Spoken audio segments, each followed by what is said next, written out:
ప్రయోగించడాన్ని నిరసిస్తూ ఆ ప్రయోగాన్ని వెనక్కి తీసుకోవాలని డిమాండ్ చేస్తూ భారతీయ కమ్యూనిస్ట్ పార్టీ ఆఫ్ ఇండియా నిర్వహిస్తున్నటువంటి ఈ రౌండ్ టేబుల్ సమావేశానికి ముందుగా వారిని నేను అభినందిస్తున్నాను. దీనిలో మా పార్టీ యొక్క అభిప్రాయాన్ని స్పష్టంగా ప్రకటించడానికి వచ్చాను. అదేమిటంటే రావణ్ ప్రశ్న రావణ్ మీద పెట్టినటువంటి ఈ కేసు చాలా అన్యాయమైంది, అక్రమమైంది, కక్షపూరితమైంది, అసాధారణంగా అణిచివేయాలనేటువంటి ఒక కుట్రతో ఆయన్ని ఈ కేసులో ఇరికించారని, ఈ కేసు తేలేంతవరకు మీ అందరితో పాటు వైఎస్ఆర్ కాంగ్రెస్ పార్టీ కలిసి నడుస్తుందని స్పష్టంగా చెప్పడం కోసం వచ్చాం. రావణ్ పేరు కొద్దిగా ఇబ్బందిగా ఉంది కదా, ఆయన పెట్టుకున్నాడు. రాముడిని పెట్టుకుంటే ఎలా ఉండేదో మనకు తెలియదు. రావణ్ ఎందుకు పేరు పెట్టుకున్నాడంటే, రావణ్తో నాకు కొంత పరిచయం ఉంది, ఎప్పుడు మేము ఓడిపోయిన తర్వాత. ఎందుకంటే మేము గెలిచి మంత్రులుగా ఉన్నప్పుడు మమ్మల్ని కూడా రావణ్ ఇదే స్థాయిలో క్రిటిసైజ్ చేశాడు. ఓడిపోయిన తర్వాత రావణ్ నన్ను 2-3 సార్లు ఇంటర్వ్యూకి పిలిచాడు, నేను వెళ్ళాను. వెళ్ళినప్పుడు వెనక రామాయణ విషవృక్షం అనేటువంటి పుస్తకం ఉంది. విశ్వనాథ సత్యనారాయణ గారు రాసినటువంటి రామాయణ కల్పవృక్షానికి పోటీగా రంగనాయకమ్మ గారు రాసినటువంటి ఒక 1000 పడగలుగా రైట్ ఏదన్నా కానీ నేను అడిగాను, ఏంటి రావణ్ ఏంటిదంటే, నేను ఎథిస్టుని సార్ అన్నాడు. ఓహో అందుకే రావణ్ పేరు పెట్టుకున్నావా అని అనుకున్నా. నేను నీ ఒరిజినల్ పేరు ఏంటో నేను అడగల. రావణ్ పేరు పెట్టుకున్నాడు, ఎథిస్టుగా ఉన్నాడు, తనకు ఒక ఐడియాలజీ ఉంది, ఆ ఐడియాలజీ ప్రకారం ముందుకు వెళ్తున్నాడు. నేను ఇక్కడ ఒక విషయాన్ని చెప్పాలి మీకు. రమణమూర్తి గారు అని నిన్ననే నేను వీడియో విన్నాను. ఆయన హిందూ మతం కోసం పనిచేస్తున్నటువంటి వ్యక్తి. ఆయన చెప్పిన మాటలు నాకు చాలా బాగా నచ్చాయి. హిందుత్వంలో నాస్తికత్వం ఒక భాగం అని చెప్పాడు. నాకు తెలియదు అసలు. అంతేకాదు, రావణుడికి కూడా దేవాలయాలు ఉన్నటువంటి దేశం ఇది అని చెప్పాడు. రెండవది ఏంటంటే, రావణుడు సంహరించబడిన తర్వాత విభీషణ్ణి పిలిచి రాముడు దహన సంస్కారాలు చేయని అన్నకన్నా అంట. నేను చేయనండి అని దుర్మార్గుడు నీ భార్యని ఎత్తుకెళ్ళాడు అన్నా అంట. చచ్చిపోయిన తర్వాత ఇంకేంటయ్యా వైరాలు, దహన సంస్కారాలు చేయి మన ధర్మం ప్రకారం అని చెప్పాడు. అలాంటి ధర్మం ఉన్నటువంటి దేశంలో ఇది ఏమిటి రావణుడి మీద కేసు? నాకు అర్థం కాదు. ఉపా చట్టమా ఏంటిది? మీరు ఒకసారి సీక్వెన్స్, మీరే కాదు రేపు న్యాయస్థానంలో జడ్జెస్ కూడా దీన్ని గమనిస్తారని నేను మనవి చేస్తున్నా. అతని మీద ఒక కేసు పెట్టారు, తీసుకెళ్లారు, ఇక్కడ పిఠాపురంలో అరెస్ట్ చూపించారు, కోర్టులో పెట్టారు, బెయిల్ ఇచ్చారు. అక్కడి నుంచి కాకినాడ తీసుకెళ్లారు, సర్పవరంలో. ముందుకు తీసుకెళ్లారు, ఇక్కడ బెయిల్ ఇచ్చారు కాబట్టి అక్కడైనా రిమాండ్ ఇస్తాడేమని తీసుకెళ్లారు, అక్కడ కూడా రిమాండ్ ఇవ్వాల. అక్కడ నుంచి మచిలీపట్నం తీసుకొచ్చారు, అక్కడ కూడా రిమాండ్ ఇవ్వాల.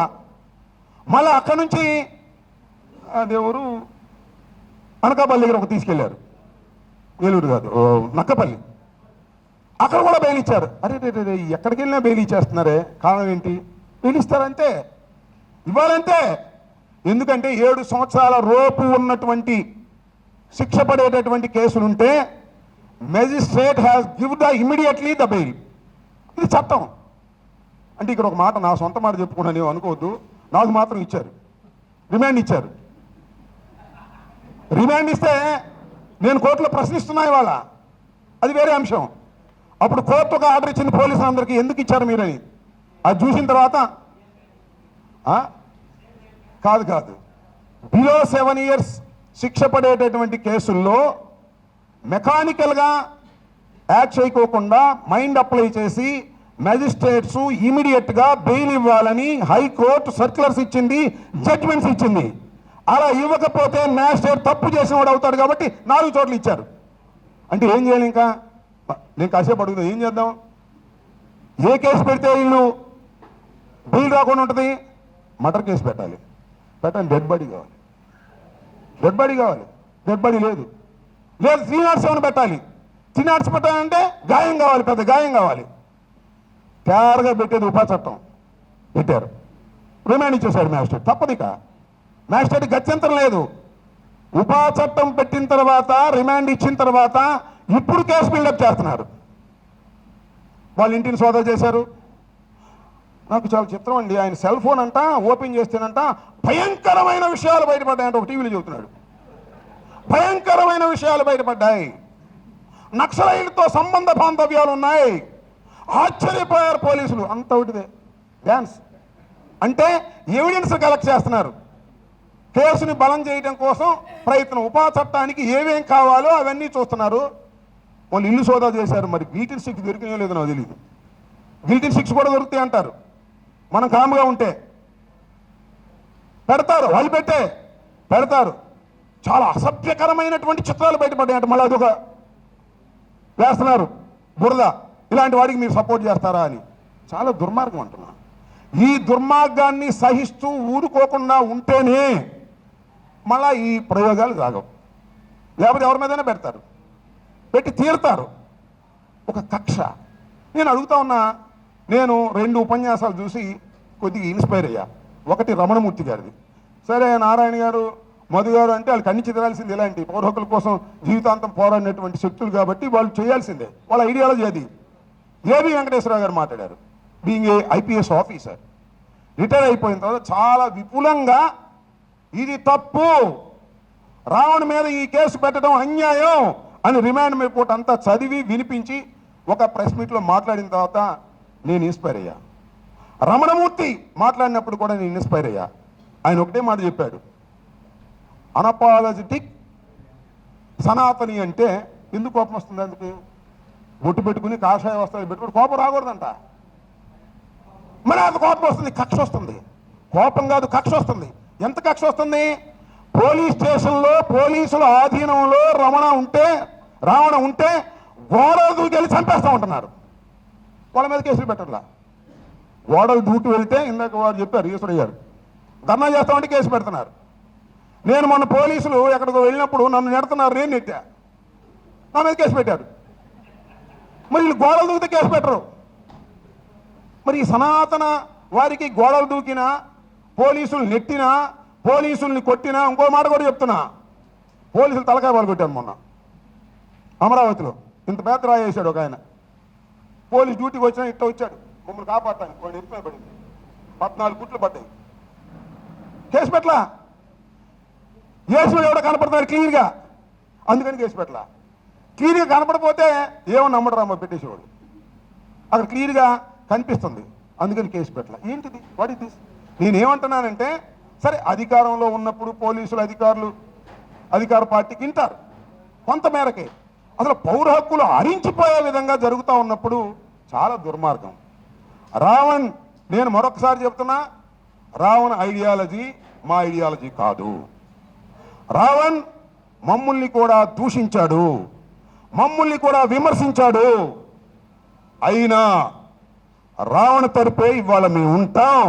ఎందుకంటే రావణ్ మీద ప్రయోగించింది అసాధారణమైన అన్యాయమైన చట్టాన్ని ప్రయోగించి అణగదొక్కాలని ప్రయత్నం చేస్తున్నప్పుడు మాట్లాడకపోతే రేపు మాకైనా అదే గతి అనే జ్ఞానం మాకుందని కూడా ఈ సందర్భంగా నేను చెప్తున్నా. ఈ యుద్ధంలో ఈ సమాజంలో, ఈ ఆధునిక సమాజంలో రావణుడే గెలుస్తాడు, గెలిపిస్తాం అని ధైర్యంగా ముందుకు వెళ్ళవలసినటువంటి బాధ్యత మన మీద ఉందని మనం చేస్తున్నాం. ఇంత అన్యాయంగా అక్రమంగా కేసు పెట్టి దుర్మార్గంగా ప్రవర్తన చేస్తున్నప్పుడు కామ్గా ఉండటం అనేది చాలా తప్పు చేసిన వాళ్ళం అవుతాం. చాలా సందర్భాలు చెప్తారు, మేధావులు మౌనంగా ఉంటే ప్రమాదం అని. కమ్యూనిస్టులు మౌనంగా ఉన్నా కూడా ప్రమాదం అండి. మధు గారు మీకు చెప్తున్నా, నారాయణ గారు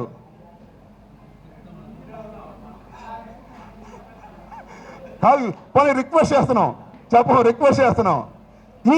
ఈ సందర్భంగా 2 విషయాలు కూడా నేను చెప్పాలనుకుంటున్నాను. ముగించుకోకుండా ఈ 2 విషయాలు చెప్పుకోకుండా నేను ఉపన్యాసం ముగించడం నాకు ఇష్టం లేదు. ఒకటి, ఇందాక పేరుపోగు క్రాంతి కుమార్ విషం తాగి చనిపోయాడు. చనిపోయే ముందు రికార్డ్ చేశాడు, అయ్యా నేను ఎందుకు చనిపోతున్నానంటే కృష్ణలంక పోలీసుల హెరాస్మెంట్తో చనిపోతున్నానని చెప్పి చచ్చిపోయాడు. నెంబర్ 1. నెంబర్ 2, సాయి కృష్ణ చచ్చిపోయాడు, శవం లేదు, బూడిది మాత్రం ఉందంటే ఇప్పుడు పైన ఎక్కడో మరి మాకు తెలియదు. ఎంత దారుణం ఇది. వాళ్ళిద్దరు రౌడీలు. రౌడీలు సపోర్ట్ చేస్తారు మీరు అంటున్నారు మమ్మల్ని. ఎస్, రౌడీలకే సపోర్ట్ చేస్తాం. చచ్చిపోతే చంపితే వాళ్ళు రౌడీలా కాదా, దుర్మార్గులా, ఎలాంటి వాళ్ళు అనేది పక్కన పెట్టండి.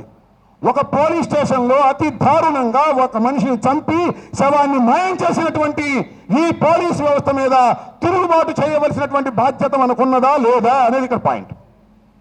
ఖచ్చితంగా ఇలాంటి విషయాల మీద అందరం కలిసికట్టుగా ఫైట్ చేయాల్సిన అవసరం ఉందని నేను కోరుకుంటున్నాను. మొన్న కూడా చెప్పా, మా వాళ్ళు రౌండ్ సమావేశం పెట్టారు.